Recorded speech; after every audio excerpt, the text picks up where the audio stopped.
Quiero saludar a Andrés Velázquez, líder opositor venezolano, diputado por el Estado Bolívar. Andrés, bienvenido, un gusto saludarte. Saludos, Idania, un placer para mí, de verdad, muy grato comunicarme contigo y saludarte. Y saludo a todo el pueblo de Colombia. Gracias, Bueno, Andrés. hoy fue una memorable jornada, diría yo.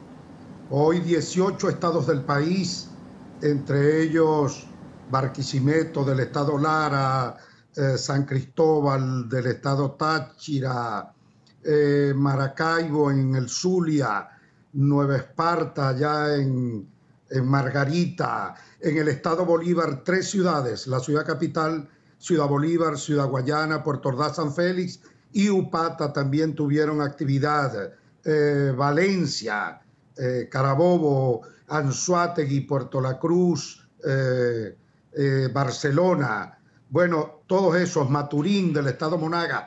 Bueno, realmente una apoteósica, yo diría que auspiciosa movilización, demostración de contento y de rechazo a esta tiranía. Y por supuesto, la convocatoria hecha por Leopoldo López en carta después, no de su condena, sino de su secuestro por parte de tribunales del país, bueno, allí está la demostración.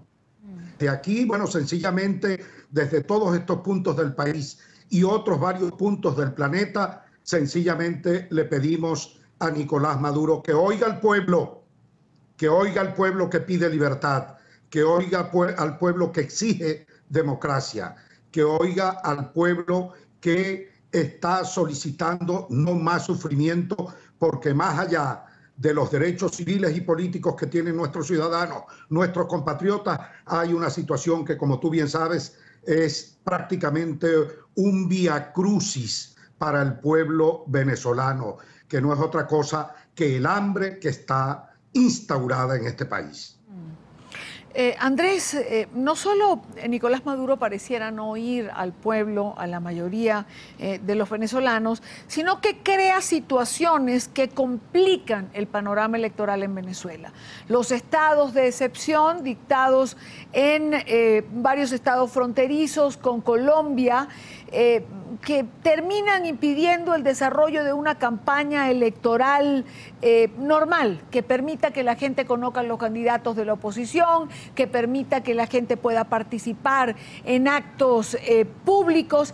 Hay quien señala que la idea del gobierno es extender estos estados de excepción a otras regiones de Venezuela para tratar de que la gente no vote, de empañarle quizás el entusiasmo electoral por participar para elegir miembros de una nueva asamblea. Sin duda alguna, Idania, yo creo que estamos frente al mismo guión, frente a la misma película del gobierno nacional de pretender echar a otros la responsabilidad de sus propios errores. Y en este caso, bueno, han venido señalando que la violencia criminal que asesina anualmente a más de 20.000 venezolanos aquí en esta patria, 20.000 ciudadanos, que el tema de las colas del hambre tienen que ver con el bachaqueo o el contrabando de Colombia o paramilitares. Pues yo quiero señalar lo siguiente. Estamos en vísperas de que se cumpla un mes ya del primer estado de excepción allá en Táchira. Y la buena pregunta que podemos hacer hoy es si se acabaron las colas en Venezuela. Y Dania, no, las colas del hambre continúan. Si se acabó la matazón en Venezuela, no, las criminales continúan asesinando a diestra y siniestra en el país. Eso desmiente al gobierno nacional en el sentido de que, bueno, esa era la responsabilidad y esa fue la razón por la que cerraron la frontera. Entonces queda claro, o la interrogante o la reflexión queda planteada. ¿Qué otra cosa persigue el gobierno con esto? Y tú lo comentabas. Yo no tengo dudas que el gobierno de alguna manera pretende que estos estados de excepción tengan una un impacto en el proceso electoral del próximo 6 de diciembre. Porque en ninguna parte del mundo, y eso lo queremos dejar claro y queremos alertar a América entera, desde los Estados Unidos, toda América Latina y en el resto del mundo donde tenga llegada NTN 24, alertamos al mundo en relación a que las elecciones que son verdaderamente democráticas tienen que hacerse bajo absoluta y plena libertad. No puede haber estados de excepción para celebrar un proceso electoral. No puede haber suspensión de garantías en uno y otro estado para celebrar un proceso electoral. Y tal como tú señalabas, otros estados están en lista, entre ellos el estado Bolívar, donde hoy me encuentro y donde participé en las distintas actividades que aquí se realizaron, y está también presente o pendiente, porque ellos lo han mencionado, el estado Amazonas. De tal manera que efectivamente el gobierno en esto lo que busca es una especie de carambola. Por un lado, justificar, tratar de tapar su responsabilidad en el desastre económico que tiene en el país, diciendo que es culpa de la frontera, y por otro lado, lo que tiene de verdad esto de fondo es la posibilidad de que tenga un impacto en la elección, que se desmoralice nuestro pueblo, que no participe en el proceso electoral. Eso es lo que está planteado. Y en definitiva, yo tengo que señalarle al mundo entero, tengo que señalarle a América entera que Venezuela no vive una democracia.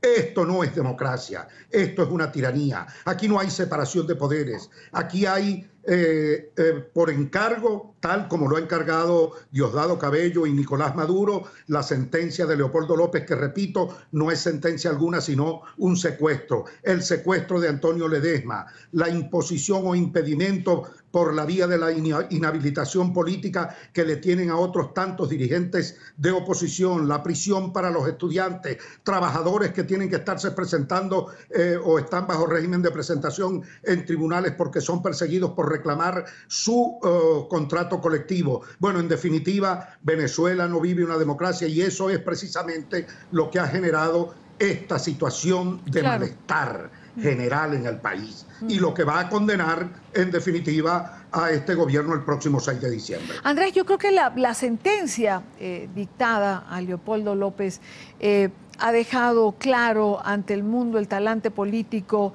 de quienes hoy en día dirigen el poder en Venezuela. Es decir, creo que la sentencia de casi 14 años también ha producido lo que creíamos en un momento prácticamente imposible, que varios países de la región se pronuncien en relación a eso. Lo hizo Perú, lo hizo Chile, lo hizo Paraguay, lo hizo Costa Rica. Hay una serie de reacciones y otras que nos dicen que vendrán a propósito de esto. Exacto, porque efectivamente el régimen que creyó que estaba comiéndosela pues con esta sentencia, y resulta ser que quien verdaderamente ha sido condenado es el propio régimen, es este gobierno que queda desnudo ante el mundo porque se quita la careta, porque fingieron un juicio. Ese juicio fue sencillamente un simulacro, una simulación. A Leopoldo López no se le permitió ni siquiera su defensa, no se le permitieron testigos, no se le aceptó ningún alegato que demuestra efectivamente su inocencia.